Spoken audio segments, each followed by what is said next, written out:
کہ حضرت علی علیہ السلام ہم سے کیا چاہتے ہیں، کچھ ان کے بھی ہم سے انتظارات ہیں، کچھ وہ ہم سے بھی چاہتے ہیں کہ ہم کیسے ہوں۔ تو اب میں بہت تیزی سے بہرحال ان صفات کو، ان انتظارات کو جو امام علی چاہتے ہیں شیعان حیدر کرار سے، اپنے شیعوں سے، وہ کیا ہونی چاہیے۔ پہلی صفت امام فرماتے ہیں کہ ہمارے شیعتنا متبادلون فی ولایتنا، ہمارے شیعہ وہ ہیں کہ جو ہماری راہ ولایت میں بذل کرتے ہیں، خرچ کرتے ہیں، اپنے ہر طریقے سے ہماری ولایت کے لیے اپنی جو بھی ان کو اللہ نے عطا کیا اس کو خرچ کرتے ہیں، چاہے وہ مجلس کرانا ہو، چاہے وہ جشن ہو، چاہے وہ جو ہے وہ کسی بھی طریقے سے کوئی اور کام ایسا ہو کہ جس سے ولایت لوگوں تک پہنچے، ولایت کا اظہار ہو رہا ہو، ولایت کے لیے خرچ کرنا ہو، وہ کرتے ہیں۔ یہ پہلی خصوصیت ہے۔ شاید ہو سکتا ہے کوئی شاعر شعر کہہ کر جو ہے وہ بذل کرے، شاید ہو سکتا ہے کوئی خطیب جو ہے وہ فضائل امیر المومنین بیان کر کر جو ہے وہ بذل کر سکے۔ ہر شخص کو جو بھی خدا نے اسے عطا کیا ہے اسے چاہیے کہ ان چیزوں کے ذریعے سے، ان خصوصیت کے ذریعے سے ولایت کا جو ہے وہ معاملے میں بذل کریں اور ولایت کو جو ہے وہ پہنچائیں لوگ۔ یہ پہلی خصوصیت ہے۔ خاص طور پہ دوسری خصوصیت، اور اسی کے ذیل میں ایک واقعہ صدر اسلام سے بیان ہوتا ہے کہ آپ جانتے ہیں کہ نجاشی جو حبشہ کا جو بادشاہ تھا، وہ سب سے پہلا بادشاہ تھا کہ جس نے جو ہے وہ اسلام کو قبول کیا تھا۔ رسول خدا بھی جو ہے وہ ان سے بہت ارادت اور محبت رکھتے تھے۔ جب اس کی حکومت ختم ہو گئی، جب اس کا دنیا سے چلا گیا تو حکومت میں مشکلات ہوئی، اور اس کی جو بیٹا تھا اس کو جو ہے وہ وہاں سے جانا پڑ گیا، اور وہ غلام بن کر جو ہے وہ مکہ کی طرف آیا۔ امیر المومنین علیہ السلام کا جو پتہ چلا کہ وہ آیا ہے تو اس کو جو ہے بلایا گیا، اس کو پیسے دے کر آزاد کرایا گیا، اور امام نے اسے جو ہے وہ کچھ زمین دی اور کچھ کام کرنے کے لیے کہا گیا۔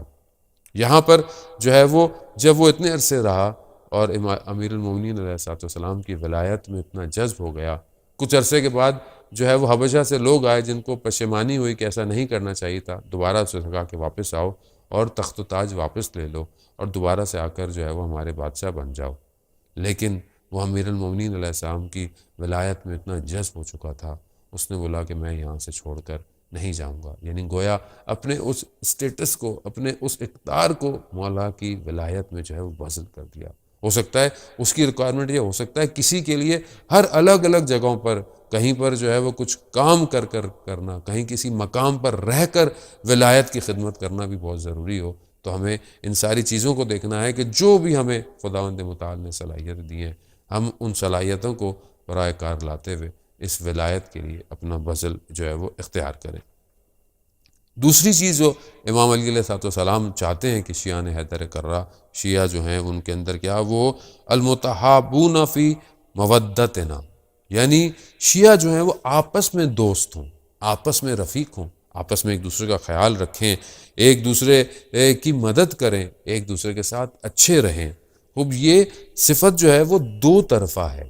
ایسا نہیں ہے کہ ایک کر رہا ہو تو دوسرا نہیں کرے۔ یہ بہت ضروری ہے کہ ہمیں آپس میں ایک دوسرے کے ساتھ اچھا برتاؤ کرنا ہے، بلکہ اور صفات بھی اسی سے ریلیٹڈ ہیں، لیکن یہ ہے کہ آپس میں ایک دوسرے کے ساتھ محبت کریں، اور مومنین خاص طور پہ ایک دوسرے کا خیال رکھیں۔ ایک مومن دوسرے مومن کی حاجت کو بھی اگر پوری کرتا ہے تو خداوند متعال اس کی قیامت میں لاکھوں حاجتوں کو جو ہے وہ پورا کرے گا۔ بہرحال اس موضوع پہ گفتگو اور بھی بہت سی کی جا سکتی ہے، لیکن تیسرا انتظار جو امیر المومنین علیہ السلام چاہتے ہیں شیعان حیدر کرار سے، وہ یہ ہے المتزاورون فی احیاء امرنا، یعنی شیعہ جو ہیں وہ ہمارے ایک دوسرے کی زیارت پہ، ایک دوسرے سے ملاقات کے لیے جاتے ہیں، اور وہاں پر جب آپس میں بیٹھتے ہیں تو ہمارے امر کو جو ہے وہ زندہ کرتے ہیں، ہماری گفتگو کرتے ہیں، ہمارے باتوں کو بیان کرتے ہیں، ہماری تاریخی چیزوں پہ گفتگو کرتے ہیں، ہمارے فضائل کا ذکر کرنا اور امام کے مقاصد کا ذکر کرنا، کیوں امام کو لوگوں نے اس زمانے میں چھوڑ دیا، کیوں ائمہ علیہ السلام نے قیام کیا، کیوں کربلا کا واقعہ پیش آیا، کیوں امام موسیٰ کاظم علیہ السلام زندان میں رہے۔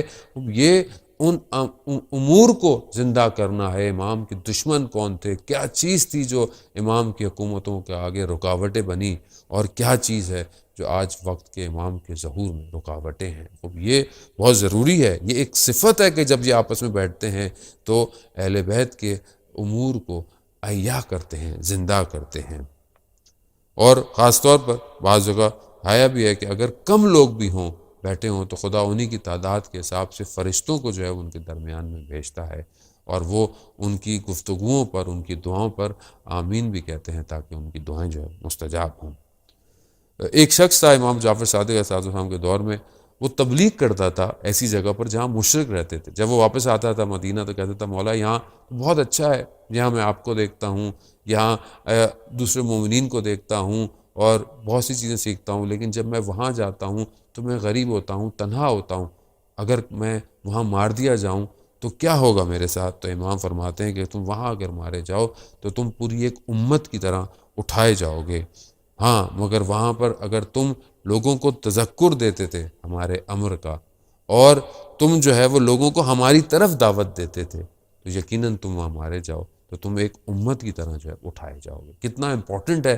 آج اہل بیت علیہ السلام کی سیرت کو بیان کرنا۔ امیر المومنین علیہ السلام دیکھیں ہم سے یہ نہیں چاہتے، وہ خود بھی بیان ہے بعض جگہوں پہ، یہ نہیں چاہتے کہ ان جیسے ہو جاؤ، ان جیسا لباس پہنو، ان جیسی غذا، ان جیسی خوراک، ان جیسی نہ، مگر جس حد تک وہ ہم سے چاہتے ہیں ہمیں ویسا تو ہونا چاہیے۔ بہت سارے لوگ کہتے ہیں ہم امام جیسے نہیں ہو سکتے، یقیناً نہیں ہو سکتے، امام معصوم تھے، امام ہم سے چاہتے بھی نہیں ہے کہ ہم اس طرح ہوں، مگر امام ہمیں جو تعلیم فرماتے ہیں، جو امام ہم سے واقعاً چاہتے ہیں ہم ویسے تو ہوں۔ امام کی ریکوائرمنٹ ہم شیعوں سے اور بھی بہت ساری ہیں، لیکن دامن وقت میں اتنی گنجائش نہیں۔ بس میں بہت تیزی سے یہ کہتا ہوا کہ امام چاہتے تھے کہ امام کا انتظار یہ ہے کہ جو ہمارے ماننے والے ہیں وہ غصے میں کنٹرول رکھیں، غصے میں کسی کو غلط الفاظ استعمال نہ کریں۔ یقیناً دشمنان اللہ پر، دشمنان اہل بیت پر لعنت کرنا ہے، لیکن لعنت ویسے کریں جیسے قرآن کہہ رہا ہے۔ لفظ غلط استعمال کرنا یہ شایان شان نہیں ہے شیعان حیدر کرار کے۔ دشمن کے لیے سوچیں، دشمن کے لیے روایات بہت ساری ہیں، واقعات بہت سارے ہیں، دامن وقت میں گنجائش نہیں۔ جب دشمن کے لیے اہل بیت نہیں پسند کرتے تھے کہ ان کے لیے غلط لفظ استعمال ہو، لعنت بھیجیں، ان کی برائیوں کا ذکر کریں، ان کے ظلم کا ذکر کریں، ان کے ان مظالم کو بیان کریں تاکہ ان کی شخصیتیں واضح ہوں دنیا کے اوپر، لیکن ان کو سب اور دشنام نہ کہیں۔ یہ اہل بیت کی سیرت تھی، انہوں نے ہمیں تعلیم فرمائی، اور ہم آج کل کیا دیکھتے ہیں؟